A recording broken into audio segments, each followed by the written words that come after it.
রব্বুল আলামিন বললেন, হে মানব জাতি, তোমরা কি করে আমি আল্লাহকে অস্বীকার করো, অথচ তোমরা নির্জীব ছিলে, নিষ্প্রাণ ছিলে, দেহহীন ছিলে, অস্তিত্বহীন ছিলে, কোনো পরিচয় তোমার দুনিয়াতে ছিল না। এইখানে যদি প্রশ্ন করি 100 বছরের কেউ আছে নাকি? সবাই বলবেন হুজুর 100 বছর বয়সে কেউ নাই। তার মানে বোঝা গেল 100 বছর আগে দেশে যারা ছিল আজকে তারা সবাই মাটির নিচে চলে গেছে। বাকি 100 বছর পরে আমরাও মাটির নিচে চলে যাব, ঠিক কি না? 100 বছর আগে যারা ছিল সবাই মাটির নিচে, বাকি 100 বছর পরে আমরা সবাই মাটির নিচে চলে যাব, কেউ দুনিয়াতে থাকবো না। আল্লাহ জানিয়ে দিলেন, ওয়া কুনতুম আমওয়াতা, তুমি নির্জীব ছিলে, নিষ্প্রাণ ছিলে, দেহহীন ছিলে, অস্তিত্বহীন ছিলে। আপনারা আমাকে দেখতেছেন, আমার বয়স প্রায় 40 অথবা 40 এরকম হবে। এই 40 বছর আগে, 45 বছর আগে পৃথিবীতে আমার কোনো অস্তিত্ব ছিল না। 45 বছর আগে আমার কোনো অস্তিত্ব নাই। পৃথিবীতে কোনো কর্তৃত্ব ছিল না, কোনো নাম ছিল না, ধাম ছিল না, পরিচয় ছিল না, শনাক্ত করার কিছুই ছিল না। আবার ঠিক 45 বছর পরে আমার অস্তিত্ব বিলীন হয়ে যাবে, হারিয়ে যাব অতল গহবরে মানুষের চোখের আড়ালে। Out of side, out of mind, চোখের আড়াল হলে মনের আড়াল হয়ে যায়। তার বাস্তব প্রমাণ নিজের সন্তান পর্যন্ত বাবা মাকে ভুলে যায়।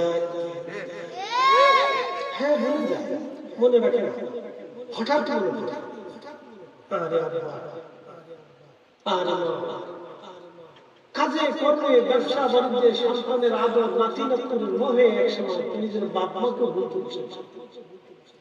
নাতি নাতনির মনে পড়লে দাদাকে ভালোবাসে। ওই যে একটা গান আছে, সুযোগ পাইলে বন্ধু ভালোবাসে। এর আগে পরে কি জানি না, এতটুকু মনে আছে, সুযোগ পাইলে বন্ধু ভালোবাসে। মানে ওই সময় নাতি বন্ধুটা দাদার দাদিরে সুযোগ পাইলে ভালোবাসে, নতুন আর মনে থাকে।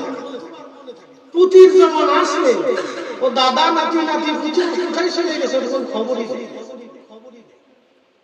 ঠিক পূর্ববর্তীদের জন্য যেমন হয়েছে আমাদের তো ঠিক ওই রকমই হবে। 100 বছর পরে আমরা অস্তিত্বহীন হয়ে যাব। পৃথিবী 100 বছর পর পর বদল হয়। একটা শহর 100 বছর টিকে থাকাটা কঠিন হয়। 100 বছরে বাড়ি জমি তার মালিক পরিবর্তন করে। 100 বছর পরে জমি ভিটা ও বাড়ির মালিকানা চেঞ্জ হয়ে যায়, অবশ্যই হয়ে যায়। মানে রাজত্ব পর্যন্ত 100 বছর পরে নষ্ট হয়ে যায়, সাম্রাজ্য পর্যন্ত 100 বছর পরে বিলীন হতে থাকে, সবকিছুর দুর্বলতা 100 বছর পরে হতে থাকে। আপনি যখন কিশোর ছিলেন, শিশু ছিলেন, তখন আপনার ত্বক চেহারা একরকম, কিশোর হওয়ার পরে আরেকটু ভিন্ন রকম, বালক হয়ে যাওয়ার পরে আরো ভিন্ন রকম, যুবক হয়ে যাওয়ার পরে আরো ভিন্ন রকম। 40 বছর পার হইতে থাকলে আপনি যত ভালো খাবারই খান, আপনি দিন দিন বৃদ্ধ হতে থাকবেন, চুল পাকতে থাকবে, চামড়া দুর্বল হতে থাকবে, রক্ত ঠান্ডা হতে থাকবে, মানসিকতা চেঞ্জ হতে থাকবে, ব্রেন দুর্বল হতে থাকবে, চোখের আলো কমতে থাকবে, জমানের শক্তি কমতে থাকবে, শরীরের বর্দামি কমতে থাকবে। যত ভালো খাবার পৃথিবীর খান আপনি ধরে রাখতে পারবেন। বলেন, এই দেহটা কি আমাদের অধীনে? আল্লাহর অধীনে। একসাথে বলেন, আমাদের অধীনে আছে না আল্লাহর অধীনে? যদি আমাদের অধীনে থাকতো তাহলে জীবনও গুনাহ হতো। কি কথা বলেন? আল্লাহর অধীনে বিধান, শিশু থেকে বৃদ্ধ পর্যন্ত আপনার এই পরিবর্তন আল্লাহ নিজে ইচ্ছা আপনাকে করে দেয়। নতুবা মানুষ ফেরাউনের মতো হয়ে যায়। শরীরের ভিতরে সবসময় 3500 রোগ থাকে। একটা রোগ সবসময় আপনার শরীরে লেগে থাকবে। আপনি দেখবেন, আপনি নিজের শরীরের কন্ডিশনের উপর খেয়াল করে দেখবেন, একটা রোগ আপনার শরীরে দানা বেঁধে থাকবে। পৃথিবীর যত ওষুধই খান, ওই রোগটা আপনি নির্মূল করতে পারবেন। ফয়সালা কার? ডাক্তারের হাত আছে। এখন কেউ যদি মনে করে ডাক্তারই আমার দেবতা, তাহলে বুঝতে হবে এর মতো বলদ আর পৃথিবীতে একটাও নাই। কি কথা বলে কেন? ভারত বললো আমরা বাংলাদেশের চিকিৎসা দেব। আচ্ছা বলে তারা যদি আমাদের কাউকে চিকিৎসা না দেয় আমরা কি মরে যাই? হ্যাঁ, যদি আমেরিকা বলে তোমার চিকিৎসা দেবো তাতে আমরা কি মরে যাই? ভারত থেকে যারা চিকিৎসা করে আসে তারা কি চিরদিন বেঁচে থাকে? আমেরিকার ডাক্তাররা মনে হয় চিরদিন বেঁচে থাকে। তো ডাক্তার যে হার্টের রোগী সে নিজেই হার্ট স্ট্রোক করে মরে যায়। যে ক্যান্সারের ডাক্তার সে নিজেই ক্যান্সার আক্রান্ত হয়ে মরে যায়। তো সে তো নিজেই আল্লাহর কাছে অসহায়। কি কথা বলেন না কেন? সাময়িক সময়ের জন্য আমরা কিছু আরাম পাই, সাময়িক সময়ের জন্য আমরা কিছু আল্লাহ আরাম দেয়। তাহলে সেবাটা আল্লাহর ফয়সালা, রোগটা আল্লাহর ফয়সালা, এই ডাক্তার আল্লাহর ফয়সালা। কেউ যদি মনে করে ডাক্তারের দেবতা তাহলে বুঝতে হবে তার মতো বড় কিছু নাই। গরু দুধ নেই দেখে গরুর দেবতা বানিয়ে ফেলছি, তার মানে আমার মতো বড়দার পৃথিবীতে কেউ নাই। আরে গরু তো নিজেও জানে না আমার দুধ হইতেছে, গরু তো নিজেও বুঝে না যে আমার কি হইতেছে সামনে। আমরা জবাই দিবে না, খাবে না, মারবে না, পিটাবে না, আমার সামনে বড় কি আছে গরু তো নিজেও জানে না। একটু নিজেও জানে যে আমি পয়সার শুদ্ধ। কি কথা বললে? গরুর দুধ কি গরু নিয়ন্ত্রণে? এখানে দেবতা বুঝেছে বেহুদা একটা দেবতা বলে কত মুসলমানের জীবন নষ্ট করছে। গরু কোরবানি করলে মুসলমান মারা যাবে। ভারতের বহু জায়গায় ইচ্ছা করলে গরু কোরবানি করতে পারবে। প্রিয় উপস্থিতি, খুবই মনোযোগ দেন। এই কথাগুলি কেন বলবো? উদ্দেশ্য আল্লাহর তাওহীদ রুবুবিয়্যাত, আল্লাহর একত্ববাদের উপরে আমাদের ঈমানকে মজবুত রাখতে হবে, শক্ত রাখতে হবে। আমাদের সব কিছু যিনি দেন তিনি আল্লাহ। আল্লাহ বললেন তোমরা নির্জীব ছিলে, নিষ্প্রাণ ছিলে, অস্তিত্বহীন ছিলে, আমি রব তোমাদেরকে অস্তিত্ব দিলাম। বন্ধু খুব মনোযোগ দিবেন। আল্লাহ কোরআনে বললেন ওয়াবাদা খালকাল ইনসানি মিন তিন, আমি মানব জাতির সৃষ্টির সূচনা করেছি মাটি থেকে। মাটি থেকে আল্লাহ সূচনা করলেন। এই মাটির সাথে আল্লাহ পানিকে অ্যাডজাস্ট করলেন, আগুন অ্যাডজাস্ট করলেন এবং বাতাসকে আল্লাহ সংযুক্ত করে চারটা উপাদান দিয়ে মানব শরীর বডি আল্লাহ স্ট্রাকচার তৈরি করলেন। চার রঙের মশলা দিয়া যে কইরাছে তোর গঠন, চার রঙের মশলা দিয়া আগুন পানি মাটি বাতাস একই যুগে করিয়া প্রকাশ। আগুন পানি মাটি বাতাস একই যুগে করিয়া প্রকাশ। করে দেখিলি না তুই কইরা তালাশ, করে দেখিলি না তুই কইরা তালাশ। কোন জায়গা সে মহাজন, চার রঙের মশলা দিয়া যে কইরা সে তোর গঠন, চার রঙের মশলা দিয়া। আল্লাহুম্মা সাল্লি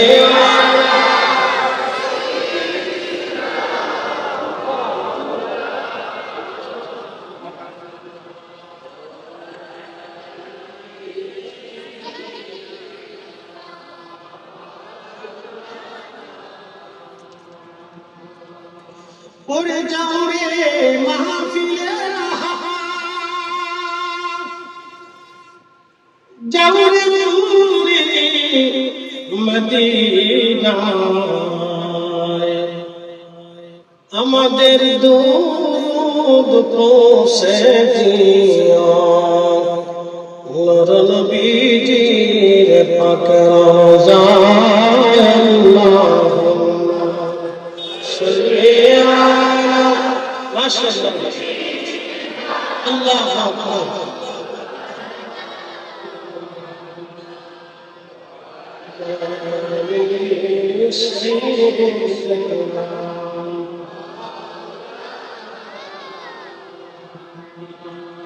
বন্ধুগণ খুব মনোযোগ দিবেন। রব্বুল আলামিন আমার আল্লাহ বললেন তুমি অস্তিত্বহীন মাটি থেকে সৃষ্টি করলাম সুম্মা জাআলা নাসলাহু মিন সুলালাতিন মিন মাইন মাহিন।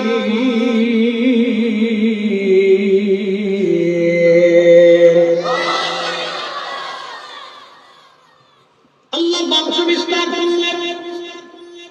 বংশ আমাদের সন্তান, আমাদের মেয়ে, নাতি, পুতি, ভাই বোন, আত্মীয় স্বজন আমাদেরকে মিন সুলালাতিন মিন মাইন মাহিন।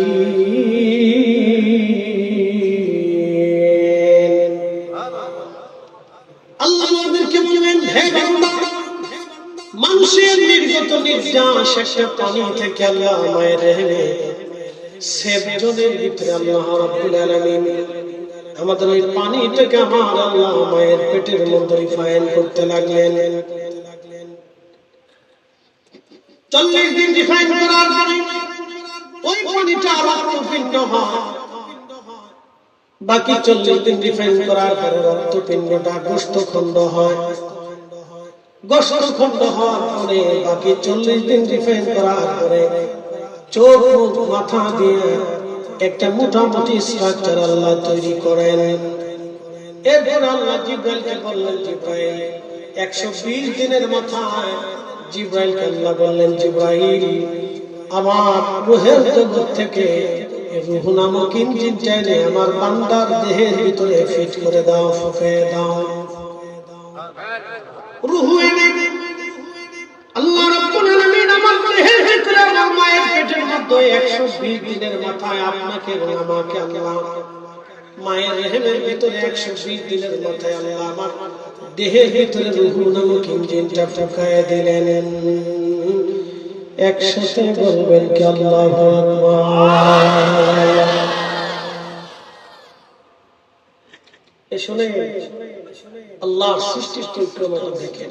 আল্লাহ রাসূল নিজে বলতেছে 120 দিনের মাথায় আল্লাহ রূহটা এনে আমাকে ফিট করার পরে জিব্রাইলকে আল্লাহ বলেন জিব্রাইল 4টি জিনিস তুমি বান্দার জন্য নির্ধারিত করে দাও। 1 নম্বর সে দুনিয়াতে কতদিন পর্যন্ত বেঁচে থাকবে, কতদিন পর্যন্ত দুনিয়াতে বাঁচবে তুমি লিখে দাও। আপনার হায়াত কি 60 বছর হবে না 70 বছর হবে না 80 বছর হবে, আমার রব্বুল আলামিন ওই সময় লিপিবদ্ধ করে দেয়। একবার জোরে বলা যাবে কি আল্লাহু আকবার।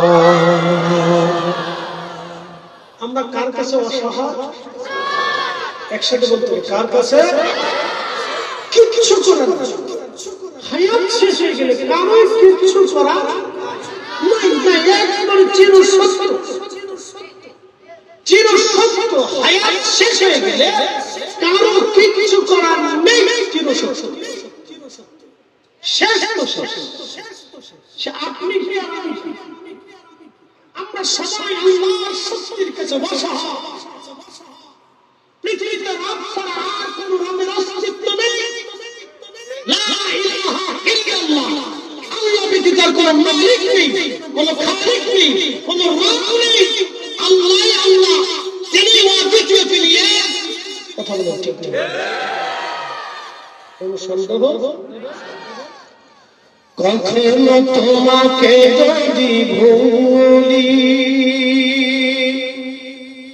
হেদায়েতের আলো জেলে নিয় কাছে তুলি, ঠাই দিও প্রিয়তম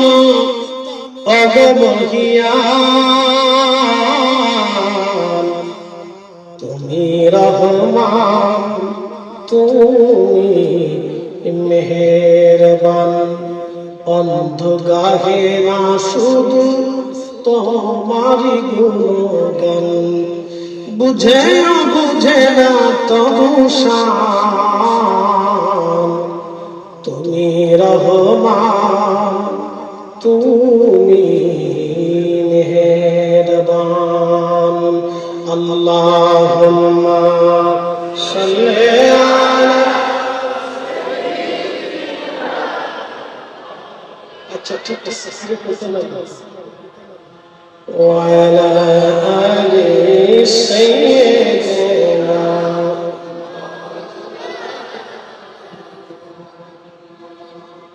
আচ্ছা অসুবিধা নেই, আমরা বলাইতে পারি একসাথে বলেন আল্লাহু আকবার।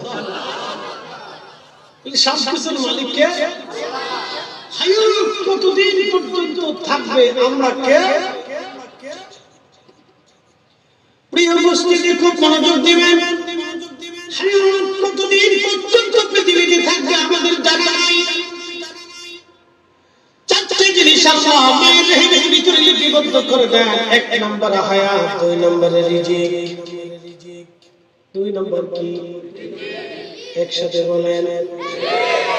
বাংলাদেশের একটা কোম্পানি, একটা কোম্পানি 40,000, 50,000, 70,000, 10,000, 20,000 কোটি টাকার মালিক। বলেন তো কোম্পানির যিনি প্রধান, প্রত্যেক দিন যদি ইচ্ছা করেন একটা করে হরিণ জবাই করে খাবেন, কিন্তু খাইতে পারে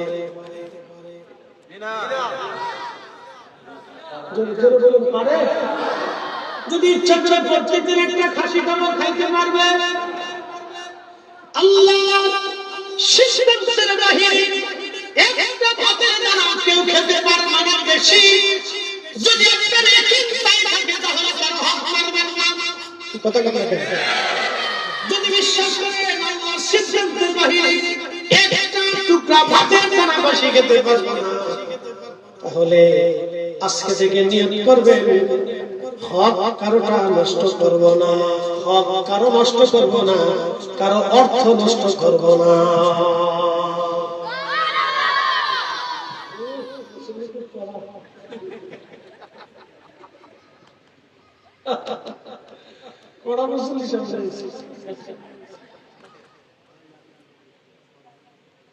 মুসলিম আজকে ওয়াজ গিলে গিলে খেয়ে শেষ হচ্ছে।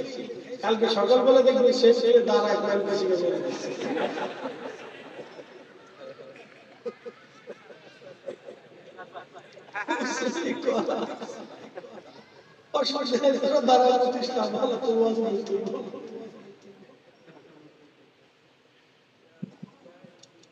আল্লাহ 7 বছর আগে আইন মুক্ত রাখছে, ত্রুটি মুক্ত রাখছে। যত ত্রুটি করি আল্লাহ ধরে।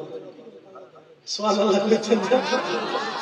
7 বছর আগে আল্লাহ ত্রুটি মুক্ত রাখছে, আইন মুক্ত। যত ত্রুটি করি আল্লাহ ধরে। 7 বছর পর থেকে নামাজের টাকা আসে, 10 বছর পর থেকে লেখা শুরু হয়। 10 বছর আগ পর্যন্ত অনেক কিছু আল্লাহ ত্রুটি মুক্ত। তো আজও বসে গুন্নাকা দ্বারা নতিস তো আমরা বয়সে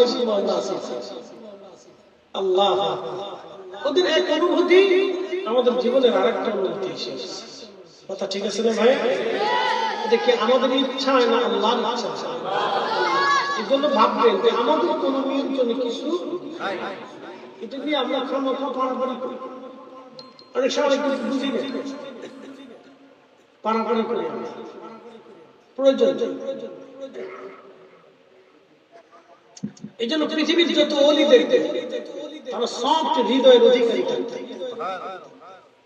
সফট হৃদয়ের অধিকারী। ইনসাফের জন্য তারা খুব দৃঢ় থাকতে, আল্লাহর পথে এবং রাসূলের এশকে তাদের দিন থাকতে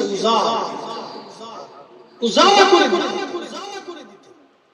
আপনার সাহেব কেবলা ফুলতুলির সাহচর্য যারা পাইছে, সাহেব কেবলার সাহচর্য যারা পাইছে তারা দেখছে। কি কথা বলে ঠিক আছে না? সাহেবের সাহচর্য যারা পেয়েছেন তারা দেখছে। দিন খুব সফট, খুব নরম, ইনসাফ ও মানবতার জন্য। এশকে রাসূলের কারণে দিন খুব শক্ত নরম, কিন্তু আবার ইনসাফের ক্ষেত্রে আল্লাহর আইনের জন্য আমরা ছিলেন খুব দৃঢ়, পাহাড়ের মতো শক্ত। পাহাড়ের মতো শক্ত ছিলেন আল্লাহর ন্যায়ের উপরে, আল্লাহর বিধানের উপরে পাহাড়ের মতো শক্ত। আবার এশকে রাসূলের দিন এতই নরম ছিল, দিন উজালা হয়ে বিগলিত হয়ে থাকত। এটা তাদের সিচুয়েশন ছিল।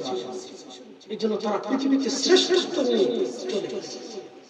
উলাইকা হুম খায়রুল বারিয়া, কোরআন বলতেছে ইন্নাল্লাযীনা আমানু ওয়া আমিলুস সালিহাতি উলাইকা হুম খায়রুল বারিয়া, যারা নেকে ঈমানে আমলে পরিপূর্ণ হবে সারা পৃথিবীর মধ্যে তারা শ্রেষ্ঠ। একসাথে বলবেন আল্লাহু আকবার। শ্রেষ্ঠত্বকে আমরা বেশি না আল্লাহ দিয়েছেন। আব্দুল লতিফ সারা বাংলাদেশে আরো আছে না? কি কথা বলেন? লক্ষ লক্ষ লতিফ আছে না? লক্ষ লক্ষ আব্দুল লতিফের কাছে তো মানুষ যায়, ওনার জন্য এখন কেন? উলাইকা হুম খায়রুল, আল্লাহ বলতেছে শুধু করেন নাই, মাখলুককে তাদের দিকে অনুগত করে দিয়েছেন। মানুষের দিনের ভিতরে আল্লাহ তাদের প্রতি মহব্বত তৈরি করে দিয়েছেন। আপনি হাজার চেষ্টা করলেও মানুষের মহব্বত পাবেন। কি কথা বলেন না কেন? মানুষ একটা অদ্ভুত প্রাণী, মানুষ একটা অদ্ভুত আল্লাহর সৃষ্টি। হাজার চেষ্টা করলেও আপনি মানুষের ভালোবাসা পাবেন না। কিন্তু সাহেব আপনি তুমি ডাক দিলে লক্ষ লক্ষ মানুষ নিজের জীবনকে কুরবানি করার জন্য প্রস্তুত ছিল। এখন আগামী কথা বলেন ঠিক ঠিক। মানুষকে আল্লাহ রাব্বুল আলামিন ওনার প্রতি মানুষের দিলকে রুজু করে দিয়েছে। উনি ইচ্ছা করে পারে, আল্লাহ করে। কথা ঠিক আছে না ভাই? আমরা ইচ্ছা করে পারি না, আল্লাহ করে। আল্লাহ ধরে বলেন কার দয়া? আল্লাহ। কারণ আল্লাহ তো খুশি করছে, আল্লাহ তো রাসূলের গোলামি করছেন, খুশি করছেন। সেটা বলবেন না সুবহানাল্লাহ। একটা বাস্তব ঘটনা এবছর ফেন্সিগঞ্জের আলিয়া ভাইস প্রিন্সিপাল সাহেব সাথে হাজির ছিলেন। বিষ্ণু আলিয়া কামিল মাদ্রাসা প্রিন্সিপাল মাদ্রাসা একই রুমের ভিতরে সাহেব অনেক জীবনী ওনাদের কাছ থেকে শুনছে। হজে দীর্ঘ 40 দিনের, বুঝতে পারতেছেন, লম্বা একটা টাইম ওনাদের সাথে একসাথে থাকা সুযোগ হয়েছে। আমরা তিনজনে এক রুমে থাকার সুযোগ হয়েছে। তো একদিন ঘটনা বলতে বলতে ঘটনা বললেন যে মদিনাতুল মুনাওয়ারাতে সাহাব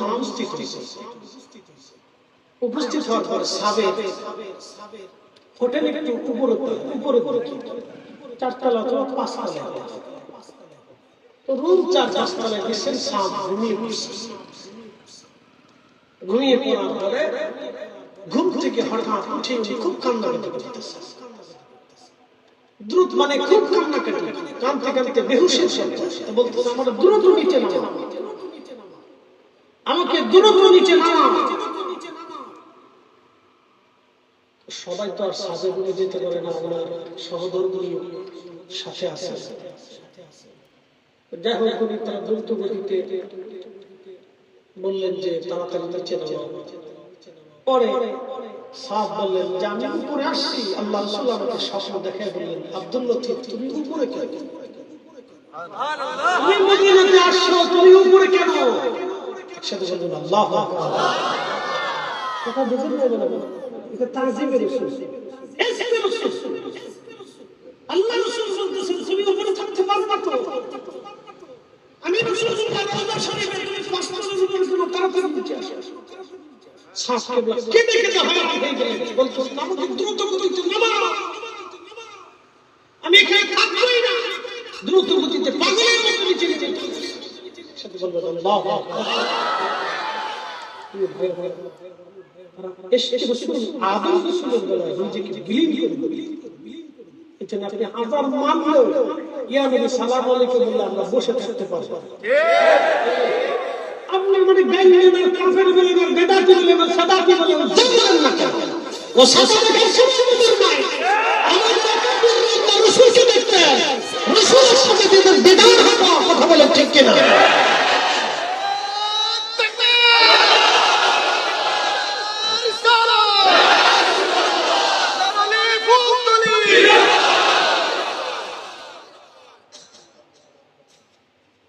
মদিনাতুল মুনাওয়ারাতে ইমাম মালিক রাহিমাহুল্লাহ 80 বছর মদিনা হাউদের ভিতরে একটা বারের জন্য জুতা পরে।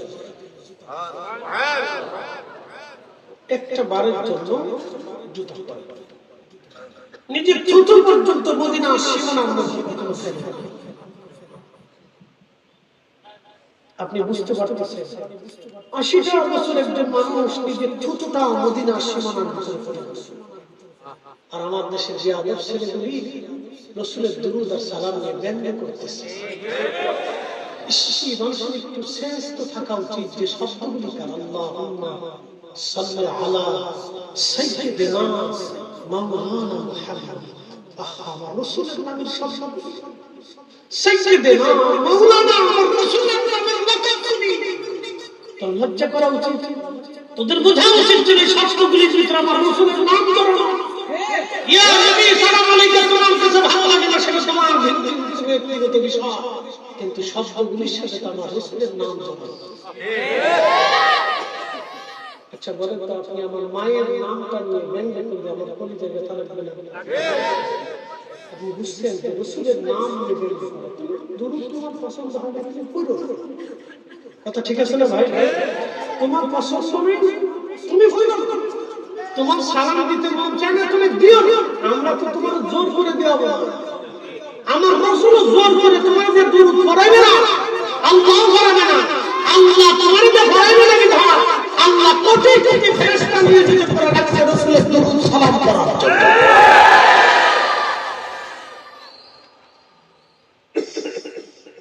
তাদের শিক্ষা ওইভাবেই মাদ্রাসাতে দেওয়া হয়, যার যার ওইভাবে শিক্ষা।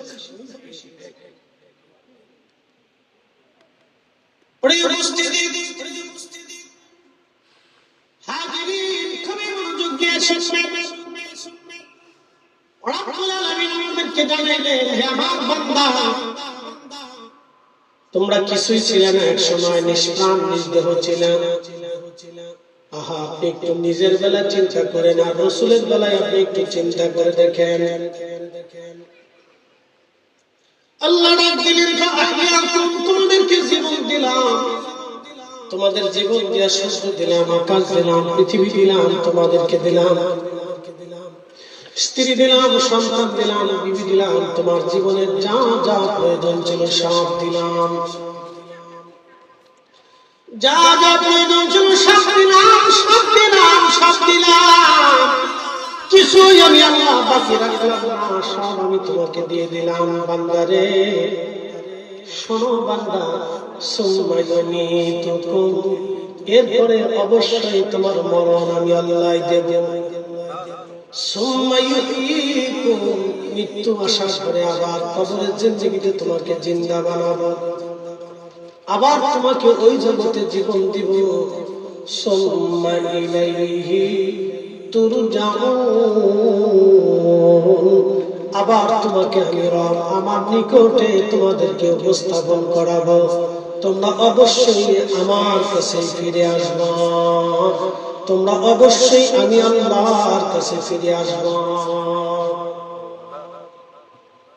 আচ্ছা বলেন তো, সেই দিন যদি আল্লাহ জিজ্ঞেস করে, হে বান্দা, তুমি আমার রাসূলের নাম ব্যঙ্গ কেন করছো, তামাশা কেন করছো, এই লোকগুলো কি জবাব দেবে? কি জবাব আছে? যদি জিজ্ঞেস করে, জিজ্ঞেস তো অবশ্যই আল্লাহ করবে, এ বান্দা তুমি কি ছিলে? কিচ্ছু। আমার এই সৃষ্টিতে তোমার প্রয়োজন ছিল, আমি রাসূলের কারণে तमाम সৃষ্টি সৃজন করেছি। আমার এই হাবিবের জন্য আজকে মেহশর কায়েম করে আমার আরশের ডান পাশে আমার রাসূলকে উপবেশন করেছি। আচ্ছা আইয়াবা আসাকা মাকামান মাহমুদা, আমি তাকে সর্বোচ্চ শ্রেষ্ঠ মাকাম যা তার নসিবে কোনদিন হয় না, কোনদিন হবে না, সৃষ্টির সর্বশ্রেষ্ঠ মাকামে আমি আমার রাসূলকে অধিষ্ঠিত করেছি। তুমি আমার রাসূলের নাম তামাশা কেন? ওর বাপ 14 গোষ্ঠী সাইকেল হাদিসে বাঁচাইতে পারবে? হ্যাঁ, ওর 14 গোষ্ঠী বাঁচাইতে পারবে? ওর 14 গোষ্ঠী মিলেও যদি কিয়ামতের ময়দানে আল্লাহর সামনে সিজদায় পড়ে থাকে তাও ওকে বাঁচানো সম্ভব যদি রাসূল করিম মাফ কথা বলবে যদি আল্লাহ নবী ক্ষমা না করে। আপনাদের কাছে একটা ঘটনা শোনাবো। মদিনার এক বুজুর্গ যে তো মাদানীদের একটা আদত হচ্ছে, অভ্যাস হচ্ছে, হাজিদেরকে তারা ডেকে ডেকে নিয়ে খাওয়ায় মেহমানদারি করতে। মদিনার মানুষের চেনা চরিত একটা স্বভাব হচ্ছে মেহমানদারি করতে। একসাথে বলবেন না মারহাবা। তো মদিনার মানুষের চেনা চরিত স্বভাবে এক মাদানী আনসারী এক বুজুর্গকে দেওয়া হচ্ছে। তো সম্মানজনক ভাবে তার সামর্থ্য অনুযায়ী তার জন্য মেহমানদারি খাবার দাবার ইন্তজাম করছে, একটু দইও আছে। তো সঙ্গত কারণে দইটা ছিল টক।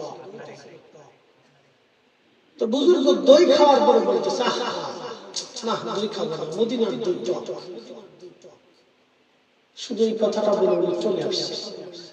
রাত্রিবেলা ঘুমিয়ে আছে, স্বপ্নের ঘরে আল্লাহ নবী এসে লাঠি দিয়ে এসে বলতেছে আল্লাহর বান্দা বেরো, আমার মদিনার থেকে বেরো, আমার মদিনার দই তোমার কাছে টক লাগে, বেরো যদি কোনদিন আল্লাহ আপনাকে নসিবে মদিনা নেওয়ার তৌফিক দেয়, মদিনার গাছ, আবহাওয়া, মদিনার সবকিছু যেন আপনার ভালো লাগে, এই ছোট্ট সূক্ষ্ম মাসালাটা বলে, তা না হলে আপনার জিন্দেগি সব হওয়া জীবন নষ্ট হবে। আল্লাহ নাম বলতেন ইয়া রাব্বি, মদিনার মানুষ আমাকে ভালোবাসছে, আমি মদিনাতে থাকতে চাই। আল্লাহ তোমার কাছে দরখাস্ত করলাম যে মদিনার মানুষকে কষ্ট দেবে, মদিনার মানুষকে যে গালি দেবে, মদিনার মানুষকে যে হত্যা করবে, মদিনার মানুষদেরকে যে কষ্ট দেবে, ইয়া রাব্বি আমি রাসূল বলে গেলাম মদিনাকে হারাম করে দিলাম, তুমি কাবাকে হারাম করেছো, আমি রাসূল নিজে মদিনাকে হারাম ঘোষণা করলাম, ইয়া রাব্বি আমি নবী নিজে মদিনাকে হারাম করলাম। আল্লাহ মদিনার মানুষকে কেউ যদি কষ্ট দেয় দুনিয়া আখিরাত নষ্ট হবে, আখিরাত ধ্বংস হবে, আর জিন্দেগি তোমার আমল আল্লাহ তুমি কবুল করবে না। तमाम সৃষ্টি তুমি রব, तमाम সৃষ্টি এবং আমি রাসূলের পক্ষ থেকে তার উপর লানত। আপনি শুধু এতটুকু বুঝুন, মদিনা সম্পর্কে রাসূলের এই ভবিষ্যৎবাণী আর রাসূলের দুরূদ শরীফ নিয়ে ফাজলামি করা, তাই না? 14 গোষ্ঠী কিয়ামতের ময়দানে সিজদায় পড়ে থাকলেও তোমাকে বাঁচাইতে পারবে না। হাজির থাকা সারা বছর ধরে কোরআন হাদিস পড়ে এটা শিখছো, এগুলি শিখছো তোমরা। এই জন্য আল্লাহ বলছে তোমরা আমার সাথে আমার ওলিদের সহবতে যাও। কথা কথা কেন ঠিক ঠিক ওলিদের সহবতে যাইতে বলছে কে? আল্লাহ নিজে বলছে ওলির সহবতে যাও। প্রিয় উপস্থিতি, হাজিরিন খুব মনোযোগ দিয়ে কথাগুলি শুনবেন বাবাজি। অবশ্যই আমরা কবরে চলে যাব, সুম্মা ইউমীতুকুম সুম্মা ইউহয়ীকুম। মৃত্যুর পরে রব্বুল আলামিন আমাদেরকে আবার জিন্দা বানাবেন। একসাথে করে বলা যাবে আল্লাহু আকবার। প্রিয় ভাইরা, আমাদের সনাতন ধর্মে যারা বিশ্বাসী তাদের বক্তব্য হলো আবার আসিব ফিরে ধানসিঁড়িটির তীরে নবান্নে বাংলায়, হয়তো শালিকের বেশে অথবা সংকুচিত হয়ে। আপনারা বলেন পৃথিবীতে আর ফিরে আসার কি কোনো রাস্তা আছে? পৃথিবীতে আর ফিরে আসার কোনো রাস্তা নাই। সংকুচিত হয়েও না, কায়দা হয়েও না, কাক হয়েও না, শিয়াল কুত্তা হয়ে আর আসার কোনো সুযোগ নাই। আল্লাহ বলে দিলেন আমার বান্দারা একবার যদি চলে আসে, সুম্মা তুরাদ্দুনা ইলা আলিমিল গায়বি ওয়াশ শাহাদা। বান্দারে একবার যদি তুমি চলে আসো, আমি রবের কাছে আসবা, তোমার গোপনে গোপনে যা আছে সব আমি আল্লাহ জানি। আমি আল্লাহ জানার বাহিরে কোনো কিছুই নাই। এ বান্দা তুমি ফিরে আসবে আমার কাছে।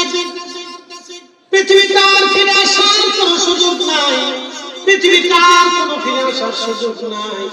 খুব মনোযোগ দিয়ে শুনবেন।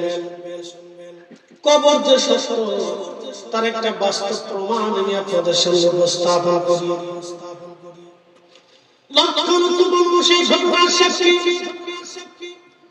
সুলতানে কারবালা ইমাম হুসাইন রাদিয়াল্লাহু আনহুকে যখন কারবালায় শহীদ করা হলো, শহীদ করার পরে ওনার দেহ থেকে জুব্বা খুলে কাপড় খুলে ওনাকে শহীদ করার পরে জুব্বা কাপড় খুলে ফেলে দেওয়া হলো। ওনার শরীরের উপর দিয়ে ঘোড়া দাঁড়ানো হলো, ওনার দেহ থেকে মাথা আলাদা করে ফেলে দেওয়া হলো। পৃথিবীতে একজন মনুষ্যের কবর দুইটা, এছাড়া বাকি কারো কবর দুইটা হবে না। একজনই ওনার কবর হলো দুইটা, তিনি সুলতানে কারবালা ইমাম হুসাইন। তার পবিত্র মাথা মুবারক, পবিত্র মাথা মুবারকের রওজা শরীফ হচ্ছে বর্তমান মিশরে, কিন্তু এটা মিশরে ছিল না। এই মাথা মুবারক ছিল বর্তমান গাজা, যেখানে যুদ্ধ হয়। এই গাজার আসকালানে ছিল এই পবিত্র মাথার সমাহিত কবর। সিরিয়ার থেকে ইয়াজিদ বাহিনীরা মাথা প্রদর্শন করতে করতে করতে করতে আসকালানে ওনাকে দাফন করা হলো। যখন আসকালানে দাফন করা হলো 570 খ্রিস্টাব্দে আসকালান দখল করে নিয়ে গেল খ্রিস্টানেরা। বর্তমান যেমন দখল করেছে ইহুদিরা, তখন দখল করেছিল খ্রিস্টানেরা। দখল করে নিয়ে যাওয়ার পরে মিশরের যিনি গভর্নর ছিলেন তিনি চিন্তা করলেন, আমার সুলতানের কারবালার পবিত্র মাথা মোবারক আজ খ্রিস্টানদের নিয়ন্ত্রণে থাকবে, তা হয় না। তিনি খ্রিস্টান প্রধানকে প্রস্তাব দিলেন, তোমরা আমাদের সুলতানের কারবালা আওলাদের রাসূলের পবিত্র মাথা মোবারক আমাদেরকে দিয়ে দাও। খ্রিস্টানরা বলল, তোমাদের আওলাদের রাসূলের মাথা তোমরা নিয়ে যাও, মাথা দিয়ে তো আমাদের কোনো কাজ নাই, কিন্তু বিনিময়ে 30,000 স্বর্ণ মুদ্রা দিতে হবে।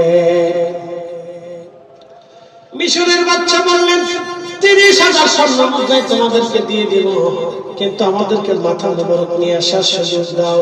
খুব মনোযোগ দিবেন। সুলতানে কারবালার মাথা মোবারক আনার জন্য 30,000 স্বর্ণ মুদ্রা প্রদান করে খ্রিস্টান অধ্যুষিত এলাকা থেকে যখন তারা খ্রিস্টানরা দখল করে নিল 570 খ্রিস্টাব্দ, 570 খ্রিস্টাব্দে, অর্থাৎ ওনার ইন্তেকালের 470 বছর পরের ঘটনা বলতেছি। 470 বছর পরে সুলতানে কারবালা ইমাম হুসাইনের পবিত্র মাথা আনার জন্য যখন যাওয়া হলো, মিশরি গভর্নর আলেম ওলামা নিয়ে, ওর সুদিশন নিয়ে এবং লোকলস্কর নিয়ে যখন তিনি গেলেন, যাওয়ার আগে তিনি জুতা খুললেন, খালি পায়ে ঢুকলেন। আহলে বাইত রাসূলের সম্মানে কেউ জুতা পায়ে রাখলেন না, সবাই জুতা খুলে নগ্ন পায়ে হেঁটে হেঁটে ইমাম হুসাইন রাদিয়াল্লাহু আনহুর পবিত্র মাজারে প্রবেশ করলেন।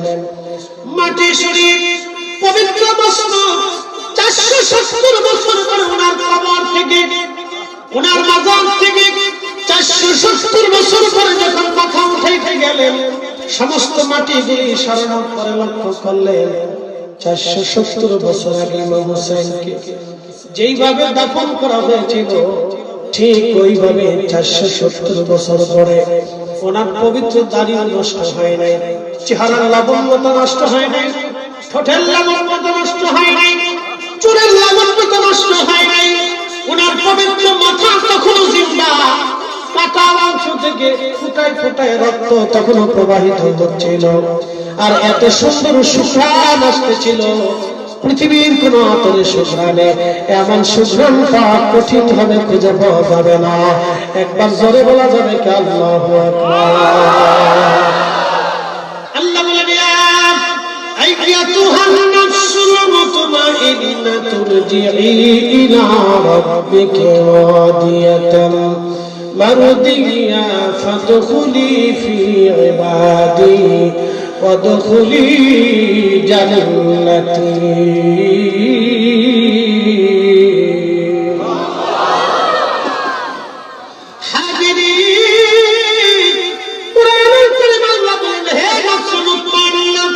প্রশান্ত আত্মা তুমি আসো, তুমি আসো, আমি আল্লাহর সন্তুষ্টির দিকে আসো। ইরজিই ইলা রাব্বিকি রাদিয়াতান মারদিয়া, তুমি সন্তুষ্টির দিকে আসো, শুধু আসবে না, ফাদখুলি ফি ইবাদি ওয়াদখুলি জান্নাতি, আমার ইবাদতগুজার বান্দা, আমার নৈকট্যপ্রাপ্ত বান্দারা যে জান্নাতের মধ্যে তুমি তাদের সঙ্গী হয়ে যাও, তাদের সাথে তোমার বাসস্থান জান্নাতে হয়ে যাও। এই জন্য আল্লাহ নবী বললেন, আল কবর রাওযাতুন মিন রিয়াদিল জান্নাহ, কামাকার কবর আল্লাহ জান্নাতের বাগান বানায় দেয়। যদি পৃথিবীতে ফিরে আসার মতো সুযোগ থাকতো, তাহলে আমার আল্লাহ ইমাম হুসাইনকে পৃথিবীতে পাঠাইতেন। যদি ফিরে আসার সুযোগ হতো, হযরত ওমরকে পৃথিবীতে আবার পাঠাইতেন, ওসমানকে পাঠাইতেন, আলীকে পাঠাইতেন, আবু বকরকে পাঠাইতেন। আমার নবীকে পৃথিবীতে ফিরে আসার সুযোগ করে দিতেন। দেহ অনুযায়ী ফিরে আসার কোনো সুযোগ নাই, তবে রূহ আসতে পারে, রূহ দেখতে পারে, রূহ ঘুরতে পারে। আল্লাহ তাদেরকে ক্ষমতা দিয়ে দেন। পৃথিবীতে ফিরে আসার কোনো সুযোগ নাই। ইমাম হুসাইন 470 বছর পরেও তিনার রওজা মুবারকে জিন্দা। একসাথে বলবেন আল্লাহু আকবার, না না আরো বলেন আল্লাহু আকবার। 470 বছর পরেও তিনি জিন্দা। ওখান থেকে তিনার মাথা মোবারক সম্মানে খালি পায়ে নিজে বাদশা কাঁধে করে, নিজে বাদশা সহ আমির সুলতানে কারবালা ইমাম হুসাইনের পবিত্র মাথা মোবারক কাঁধে করে নিয়ে সুদূর আসমান থেকে সিরিয়ার মিশরে এনে, মিশরে আনার পরে এই মিশরে বর্তমান আল আজহার বিশ্ববিদ্যালয়ের পাশে তার মাথা মোবারককে সমাহিত করা হলো। সেখানে তার রওজা হলো। পৃথিবীতে দুই জায়গা আমার মাজার জিয়ারত হয়, একটা কারবালাতে, ইরাকের কারবালা, আর একটা মিশরের আল আজহার বিশ্ববিদ্যালয়ের পাশে। কিয়ামত পর্যন্ত দুইটা জায়গার জিয়ারত চলতে থাকবে। একবার জোরে বলা যাবে কি আল্লাহু আকবার। আর যদি ইয়াজিদের কবর মানুষ খুঁজে পেত, তো ওটার ভিতরে বাথরুম মনে হয় কি কথা বলে রাখে, আবু জাহেলের মতো বাথরুম বানিয়ে ফেলতে হতো যে তুমি ওখানেই থাকতো। আচ্ছা বলেন, সাময়িক ভাবে ইমাম হুসাইন রাদিয়াল্লাহু আনহু ওই সময় শহীদ হয়েছিলেন। তার ছোট্ট দল বাহ্যিক দৃষ্টিকোণ থেকে পরাজিত হয়েছিলেন, কিন্তু সেই পরাজয়টা ওই পরাজয় না, এই পরাজয়ের মাধ্যমে আল্লাহ ওনাকে চিরদিন বিজয়ী করে রাখেন। কথা বলেন ঠিক ঠিক না? কবরে জিত না না বলতা। আচ্ছা আমার দিকে থেকে বসেন, বসে একটা লোক বসলে মাহফিলে উঠলে আরেকজনের মাইন্ডের ক্ষতি হয়। মনোযোগ দিন আমার দিকে থেকে। ইমাম হুসাইন রাদিয়াল্লাহু আনহু পবিত্র দেহ মোবারক, মাথা মোবারক 470 বছর পর্যন্ত জিন্দা। একসাথে বলবেন আল্লাহু আকবার। কত বছর? 470 বছর। এই লোহাটাও যদি আপনি 470 বছর মাটির নিচে রাখেন, তাই লোহাটাও মাটি থেকে খেয়ে খেয়ে নষ্ট হয়ে যায়। কিন্তু ইমাম হুসাইন রাদিয়াল্লাহু আনহু পবিত্র মস্তক 470 বছর পরেও জিন্দা। লক্ষ লক্ষ মানুষ তার রাস, লক্ষ লক্ষ মানুষ তার রাস সাক্ষী। 470 বছর পরে মাথা জিন্দা। কোরআনের আয়াতের সাথে কত চমৎকার মিল হয়ে গেল। ওয়ালা তাকুলু লিমান في سبيل الله أموات আল্লাহর পথে যারা জিন্দা তাদেরকে তোমরা মৃত মনে করিও না, তারা জিন্দা জিন্দা। বাল আহইয়াউ ওয়ালাকিন লা তাশউরুন।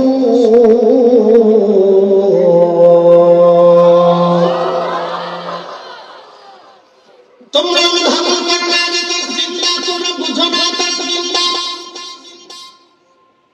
কি বুঝলেন?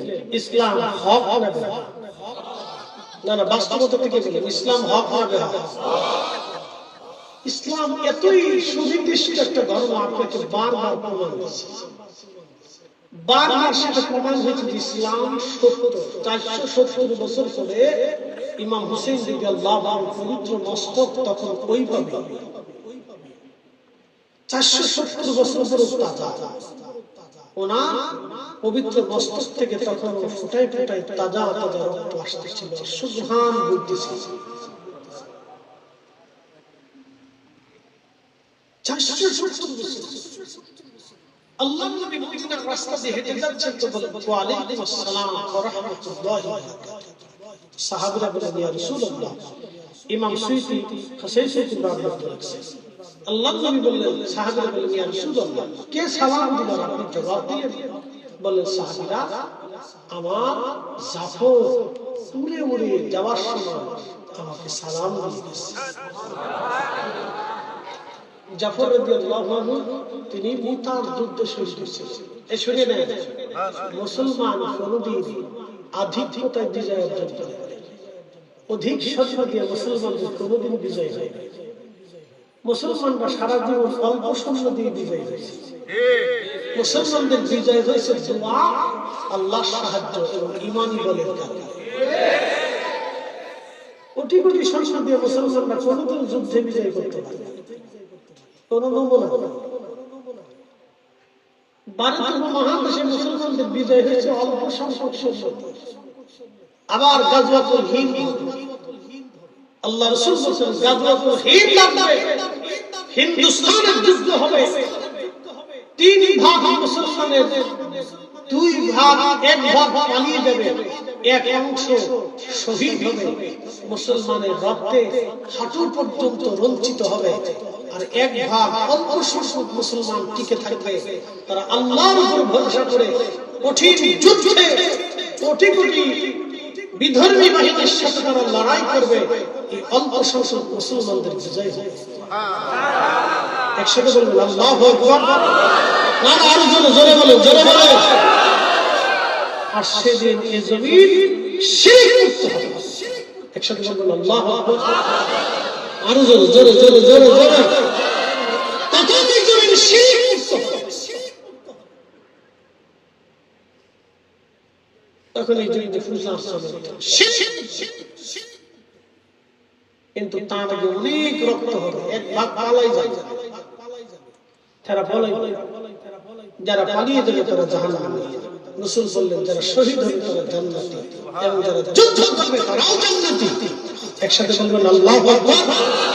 যারা পালিয়ে যাবে তারা কি জাহান্নামে, তারা জাহান্নামে।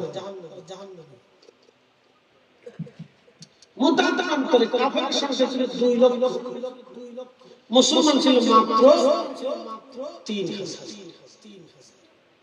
এই একটা লোক লড়াচড়া করে, বুঝেন? 2 লক্ষ মানুষ যদি পাথরও ছুঁড়ে 3000 মানুষ ময়দানে দাঁড়াইতে পারে, যুদ্ধ করা লাগবে না। 2 লক্ষ মানুষ খালি কোন হিসেবে পাথর না, তুই তো শেষ। আপনি বুঝতে পারছেন 3000 মুজাহিদ সেই কত বড় কঠিন সাহাবীরা ঈমানের তেজ নিয়ে 2 লক্ষ কাফেরের সাথে সমান তলে যুদ্ধ করছে।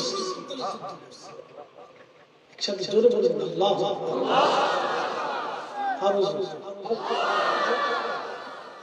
আল্লাহ রাসূল এই যুদ্ধের জন্য মদিনায় দাঁড়ায় দেখতে চেয়েছেন। কাশ্মীর দরজা, কালবার দরজা উন্মুক্ত, রাসূল দাঁড়ায় দাঁড়ায় দেখতেছেন, বলতেছেন আমার যায়েদ শহীদ হয়ে গেছে, আশাআল্লাহ যায়েদের জন্য জানাজা পড়ে। ফাসাল্লা আলাইহি, হাদিসের পরিভাষা আসছে, তখন নবীজি জানাজা পড়লেন, সাহাবারা রাসূলের সাথে জানাজা পড়লেন। এরপরে বলেন ওয়াদআ লাহু, তোমরা তার জন্য দোয়া করো, ইস্তাগফিরু লিআখিকুম, এবং তোমার ভাইয়ের জন্য ইস্তিগফার করো। 3টা শব্দ, ফাসাল্লা আলাইহি ওয়া সাল্লা আলাইহি, তার উপর জানাজা পড়লেন, ওয়াদআ লাহু, এবং তার জন্য দোয়া করলেন, ওয়া ইস্তাগফিরু লিআখিকুম, নবী এরপরে বললেন তোমরা তোমার ভাইয়ের জন্য ইস্তিগফার করো, তাহলে আল্লাহ তাআলা মাফ করবেন। 3 জন সাহাবী শহীদ হলো, 3 বারই নবীজি এরকম করলেন, এরকম বললেন। একসাথে বলবেন আল্লাহু আকবার। তো আমাদের ভাইদের কাছে দোয়াই নাই, দোয়া মরে গেছে। কপালে যদি না থাকে দোয়া তো মরেই তো যাবে, কথা বল ঠিক কিনা? দোয়া যদি কপালে না থাকে তো মরেই যাবে। ওই সময় জাফর